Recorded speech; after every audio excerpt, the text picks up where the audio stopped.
Okay guys, welcome back to the channel. We are doing some Edison wedge testing today. Yeah, we had these come through the door early in the new year. Yeah, we've had them in the shop, kind of been eyeing them fondly. They're a really traditional, kind of classic looking wedge. There is some technology packed in there, but I think our first appeal with them was they just look very clean and classic looking. Yeah, forged wedge. I think the minute you see them and you kind of read a little bit about the tech that's in them, you go, okay, it's maybe...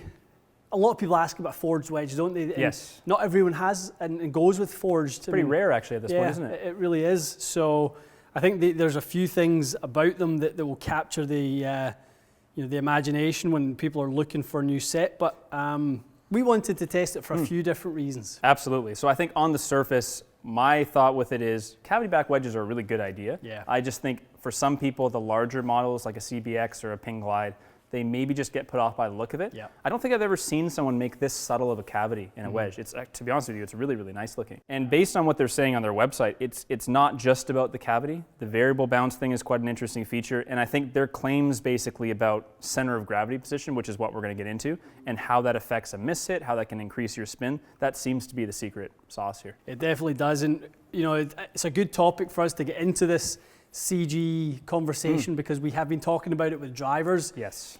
TSI 4 versus TSI 3 was the perfect illustration of the dynamic value of CG position.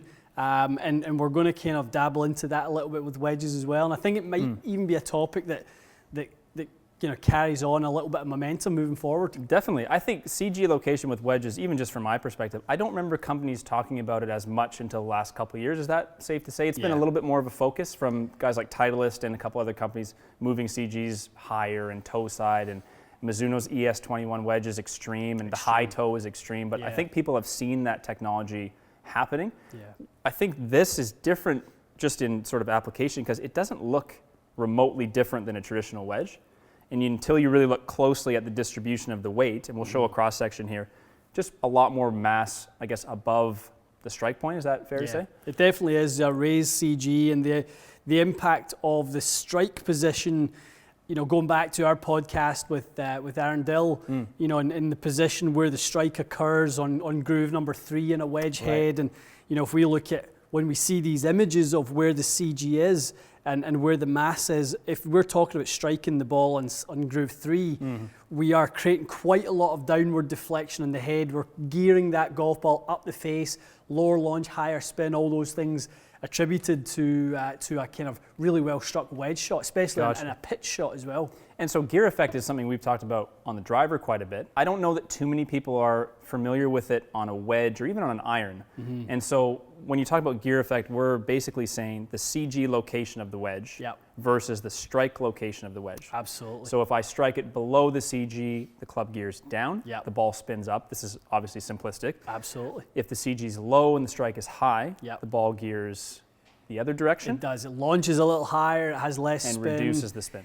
When you position the CG in a specific spot, it actually takes away the need to strike it as low and be as precise about that striking. Because it's an effective strike location, important to say. You do want on a wedge, if you want to spin it, you want to strike it below the CG of the wedge. If the CG of the wedge is so low, then I guess you have to bottom groove it in order to do that. And this wedge is, I guess, taking that. That's not necessary with a wedge like this because the CG is higher. You can strike it more in the traditional center of the club. There's always a but in that, CG and mass is not a one-dimensional element. It's a three-dimensional. We've got the X, Y, Z axis on any golf club, and we'll get into that a little bit once we've kind of done our initial testing of the Edison wedges. But we've picked out a few where we think we can illustrate that really nicely, and maybe give a well-rounded, well-balanced view on what vertical CG versus other methods. Positioning of CG on wedges, and then maybe we can give some advice. If you're this person, look at this, that type of thing. That's perfect. So let's baseline. We're going to hit the Edison wedges first. Okay. You've got the 51-degree gap wedge.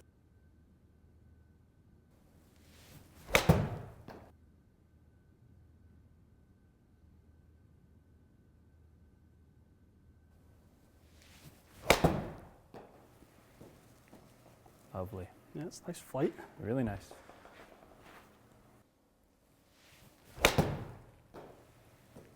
That is really nice. It also kind of seems like, you said this off camera, so I'm cheating and I'm making it seem like I'm offering insight here, but it does seem like you're getting a little bit more than your normal 51-degree distance without really having to hit it hard. It absolutely does. That's great. I mean, it's obviously you can adjust loft. If it was going too far, I'm not saying it's a distance wedge, but there's something to be said for something with a little bit more mass, maybe giving you a tiny bit more pop off the ball, and maybe you don't have to swing at the wedge quite as hard to get the yardage. That's, I don't know, that's a great feature to me. It's a slight issue for me, the gap wedge at times. I don't feel like I get the 120 to 122 as often as I should. I feel like I maybe get 117 to 120 a little too often. So the designer of the wedge will probably love what you just said. Basically, their kind of marketing claim is that a lot of players, obviously with the tour style wedge, they'll leave it short on a miss hit. Yeah. I'm not saying you miss hit those, but if you feel like you often leave yours a bit short as a pattern, they're saying that with this type of design, you should actually get to the pin more often. It seems feasible to me. Yeah, I do struggle with that a little bit, and it's a problem. It makes me kind of feel like I have to always put a little bit more into gap wedge. It actually made me think about this year going to 49. And it's probably not ideal for a lot of different reasons. And this would be a better way. I've always said this, I like to play a club with a loft I'm used to and the flight I want, but it just gets the distance with a bit more forgiveness.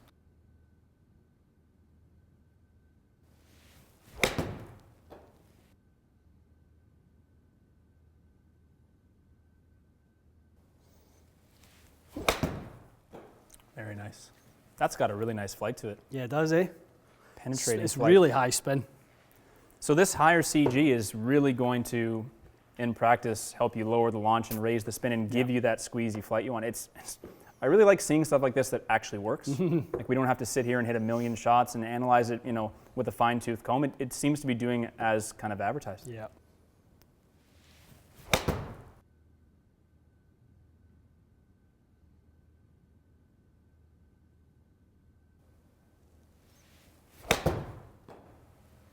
Really nice. This is good. This is really good.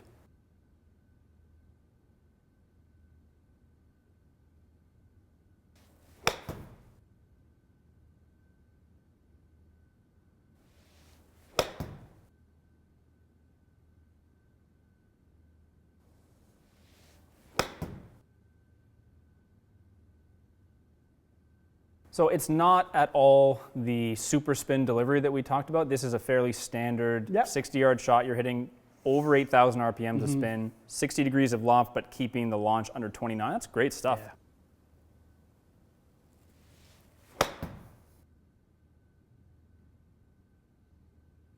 Yeah, you got a little steeper, a little bit more across it. You actually delivered more dynamic loft. And actually what the biggest influence was strike point. Strike point, and yeah, it's exactly what we're talking about. And so now you've got a wedge where you've struck it a bit low in the face and the CG is actually quite a bit higher. Yeah. That explains why that low strike gave. It's not that low. 10 millimeters is still a good strike.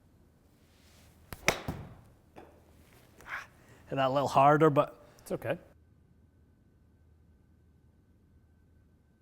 in order to, if we kind of flip the golf club that way, the higher we move that CG, the more backward we move that CG. Because the loft is angled and the mass Correct. moves behind the shot. Because of the amount of loft, especially in high lofted wedges. And, if we use Titleist as an example, they have a phenomenal illustration of their straighter faced clubs. Yep. The CG is a lot lower in order to create the launch and spin. And then, that is they have progressive CG. Right. So they had a slight problem with the SM5, SM6, trying to refine it into 7, and really they came to a real breakthrough moment in SM8, right, which was to move the CG forward. So really, forward and toe side, which was kind of, they had a welded kind of ball. On the front of the wedge. Yeah, in the front on the hosel, and then they had the same on the face. And what they found is that drove the flight down by moving CG forward. So really the answer isn't in its totality is not to just move it up to get the ball flight to tilt down. Right. Forward is a very big part of it. In an iron, we don't really have the same ability to do that because there's not as much loft, so it's very vertical. Of course, yeah. Right, so that CG, it's hard to offset that CG position relative to the shaft axis. Without like a ton of weight and mass. Exactly, and it's not easy at all. And that's why you see like super game improvement, the Ping Gs over the years, PXG, SGIs, they get it by this monstrous sole. Well, you don't really have that option when you get into kind of less chunky irons. But wedges is a different conversation. So, I use SM8s. I love the flight. So we're going to kind of hit 3 different wedges. We're going to hit one with the CG up, which is Edison. We're going to use one with the CG more forward, which is SM8. And then actually the king of the higher CG is the Mizuno ES21. Right, because they've literally pulled the material out and it's hollow and they've taken the CG way higher. Way higher. I mean, when you look at the amount of mass it's crazy. That's in that top section, I mean, it's quite incredible. So, from a percentage standpoint, there's probably another, probably another 40% higher than other wedges in the class. So basically, there's a lot of ways to accomplish what we're talking about here. So the high CG thing, to be honest, it clearly works quite well with Edison. It does. But we want to be fair and say, well, you can't just say that's the only company that's moving the CG in a beneficial way, because obviously Titleist and Mizuno have some good concepts. So different. Ooh. So spinny, really spinny, but it launched a bit higher. That's the most spin you've had. The only shot that spun over 10, you actually just hit it about 70 yards. So that's the highest spin shot you've hit, no doubt about it. Really interesting that it launched higher and spun more. It's not necessarily a bad thing, is it? Because that ball is going to stop a bit with the landing angle. Definitely. Plus the spin. Mm-hmm.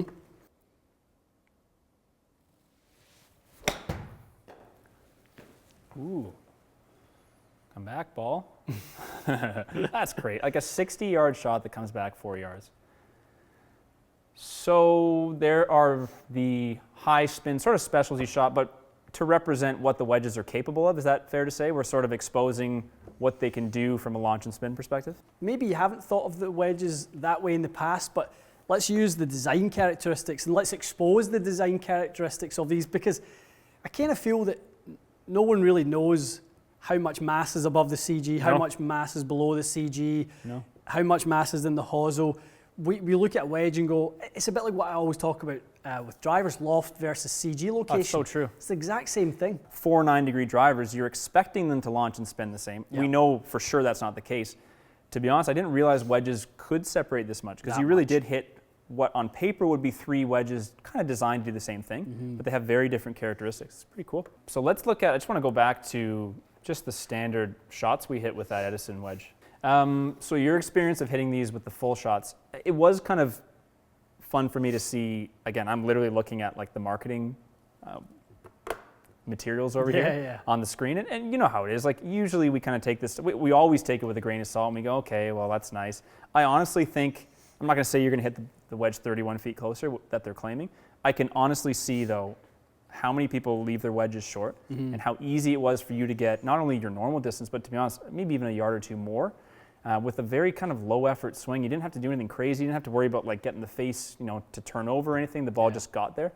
I think that's one of the better wedges, considering what it looks like. Like it looks like a really appealing player's club, but it functions in a way that I think anyone from, 10 to 35 handicap will look at it and go, that's really good, because I'm sick of hitting my wedges short. And if I'm going to put one call it criticism or any kind of note of caution, one of the things that the wedge manufacturers are doing an incredible job right now is the array of sole designs. That's true. Right. That's true. This is. I mean, I'm looking at the 59, has the same sole as the 51. Yeah. For the most part. They have the variable sole. They're subtly different, but you're right. Subtly you can't fit a person to a K. I know it's Titleist names, but the K grind, a D grind, an M grind, a C grind. You can't quite dial that in with these ones. Only word of caution is if you are looking for a very versatile sole, it might not have that. Yeah, I think that's fair enough. It just doesn't have quite the fitting versatility, but as you said, there's probably a lot of people that it will fit quite nicely. Definitely. Okay, well, let us know if anyone's tested or owns Edison wedges. We'd love to hear from you in the comments. It's tough for us to get a big sample size. It's not something we've fit with before, aside from kind of our own testing. So if someone found them to be better than anything mainstream, we'd love to hear about it. Yeah. And I'm sure we'll once we get into a big test, a big thorough test across the board, and we start maybe plotting the flight patterns of these wedges. This will be staying in our matrix of wedges, and we'll be testing them further. Absolutely. No, it's a really interesting wedge. Okay, thanks for watching, and we'll see you again soon.